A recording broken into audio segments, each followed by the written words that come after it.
មុនចូលសាច់រឿងសូមជួយ Subscribe និង Like ម្នាក់មួយផងរឿងបឹងអាត់កំបាំងកាលពីយូរលង់ណាស់មកហើយនៅជីភូមិមួយមានបឹងដ៏ធំមួយដែលអ្នកស្រុកហៅថាបឹងអាត់កំបាំងពេលថ្ងៃបឹងនោះស្រស់ស្អាតមានផ្កាឈូករីកពេញផ្ទៃទឹកប៉ុន្តែពេលយប់អាប់ពណ៌ស្នឹងគ្រប់ដណ្ដប់ពេញបឹងធ្វើឲ្យគ្មានអ្នកណាហ៊ានចូលទៅជិត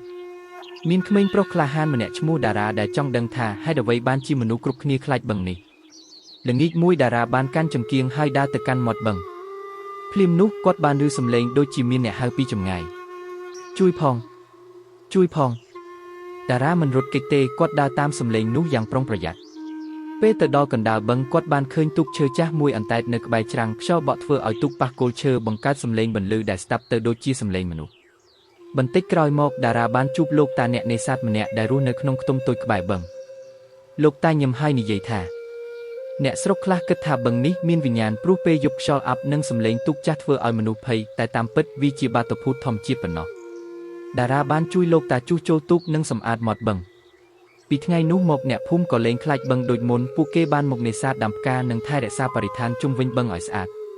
បឹងអាតកំបាំងបានក្លាយជាកន្លែងដ៏ស្រស់ស្អាតដែលក្មេងនិងអ្នកធំអាចមកលេងនិងសម្រាកបានដោយសុវត្ថិភាព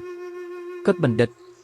ភាពភ័យខ្លាចច្រើនតែកើតពីអ្វីដែលយើងមិនទាន់យល់ការស្វែងរកការពិតនិងការគិតដោយហេតុផលអាចជួយឲ្យយើងយកឈ្នះលើការភ័យខ្លាចបាន